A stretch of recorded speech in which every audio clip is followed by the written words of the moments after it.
खुद से जीतने और खुद से सीखने वालों को मेरा सलाम। नमस्कार, स्वागत है आपका अपने इतवारी मोटिवेशन में। मैं हूं आपका दोस्त चंदन और हम आज उपस्थित हुए हैं आपके लिए एक नई कहानी लेकर। आज की कहानी संबंधित है भगवान बुद्ध से और उनका एक कोटेशन है जो कि है, व्यक्ति अपनी बुद्धि के अनुसार ही सभी चीज़ों को समझता है। तो इसी उनके कोटेशन को एक कहानी के माध्यम से हम समझेंगे और इस कहानी के अंत में हम जानेंगे कि इस कहानी से हमें क्या सीख मिली है।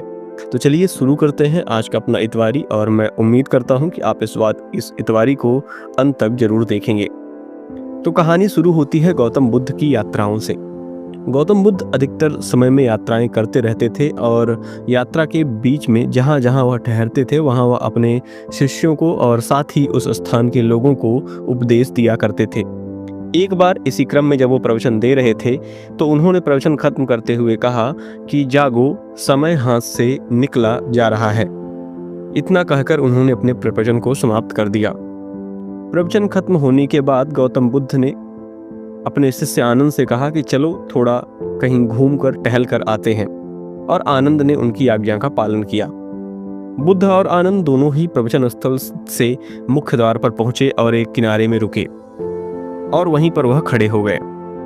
प्रवचन सुनने के बाद लोग वहां से निकल रहे थे, इसलिए वहां भीड़ लग गई थी। लेकिन अचानक ही उस भीड़ से एक महिला निकल कर आती है और उसने गौतम बुद्ध से कहा कि तथागत, मैं एक नर्तकी हूँ। आज एक सेठ के यहाँ मेरे नृत्य का कार्यक्रम है, लेकिन मैं ये भूल गई थी। आपने जब कहा कि समय निकला जा रहा है तो मुझे तुरंत याद आया कि मुझे कार्यक्रम में जाना है। आपकी वजह से मुझे ये बात याद आई, इसके लिए आपका धन्यवाद। यह कहकर वह नर्तकी वहां से चली जाती है। उसके जाने के कुछ देर बाद ही एक बूढ़ा व्यक्ति बुद्ध के पास पहुंचता है। वह कहता है कि तथागत, मैं आपसे मेरा जो हृदय है वह छिपाऊंगा नहीं, आपसे मैं अपना रहस्य नहीं छिपाऊंगा।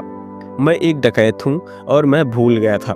क्या भूल गया था वह? तो उसने बताया कि वह भूल गया था कि आज मुझे एक जगह डांका डालने जाना है। आज आपका उपदेश सुनते ही मुझे अपनी योजना याद आ गई, इसके लिए मैं आपका बहुत बहुत धन्यवाद करता हूँ।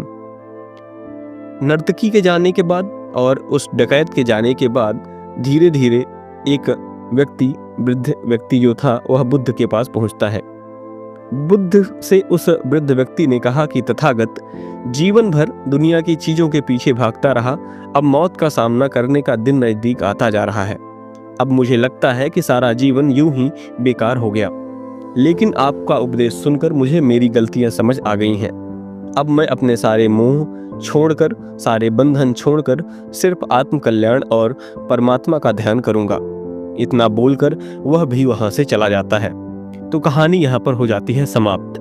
प्रवचन के बाद एक नर्तकी, एक डाकू, एक वृद्ध व्यक्ति बुद्ध के पास आते हैं और वह उनके उस कथन का, जो कि उन्होंने कहा था कि समय हाथ से निकला जा रहा है, जागो, इसका कई लोगों ने अलग अलग अर्थ बताया। सबके चले जाने के बाद अब हमें ये जानना है कि इस कहानी से हम क्या सीखते हैं। तो जिस प्रकार आपके मन में जिज्ञासा हो रही है और मेरे मन में भी जिज्ञासा थी कि आखिर यह क्यों हुआ कि एक ही वाक्य कहा गया और उस वाक्य को 3 लोगों ने अलग अलग अर्थ उसके निकाले, और यही दुविधा किसके मन में थी? बुद्ध के शिष्य आनंद के मन में थी। और बुद्ध ने आनंद से कहा कि मैंने प्रवचन में एक ही बात कही थी, लेकिन सभी ने उसे अपनी अपनी बुद्धि के अनुसार समझा। जिसकी जैसे बुद्धि होती है वह वैसे ही बातों को समझता है, और जिसकी झोली जितनी बड़ी होती है वह उतना ही दान समेट पाता है। अतः हमें अपने कल्याण के लिए अपने मन की झोली में शुद्ध और पवित्र बनना चाहिए, उसे बनाना चाहिए, ताकि हम ज़्यादा से ज़्यादा अच्छी बातों को अपने जीवन में उतार सकें। तो हमें प्रयास करना है कि हमारी जो बुद्धि है वो कैसी हो? विकसित बुद्धि हो, संकीर्ण बुद्धि ना हो। और हमें महात्मा गांधी का एक कोटेशन भी ध्यान रखना है कि अपने मन की सभी खिड़कियों को खोल देना चाहिए। चारों तरफ से जो भी हवाएं आए, उन हवाओं से, उन विचारों से हमें अपने जीवन को परिपूर्ण बनाना है। और जो भी विचार अपने अनुकूल लगते हैं, जो भी विचार सही हैं, जो भी विचार पवित्र है, उन्हें अपने जीवन में अपनाना है और अपने जीवन को भी व्यवस्थित और अच्छा बनाना है। तो आज की इस कहानी के माध्यम से हमने ये कुछ सीखी है और मैं उम्मीद करता हूँ कि आपको आज की इतवारी जरूर पसंद आई होगी। यदि आपके मन में भी कोई ऐसे सवाल हैं, कुछ ऐसी सीख है, तो आप हमें कमेंट करके बता सकते हैं। और आज का हमारा इतवारी प्रोग्राम आपको कैसा लगा, यह भी आप एक कमेंट के माध्यम से हमें ज़रूर बताएं।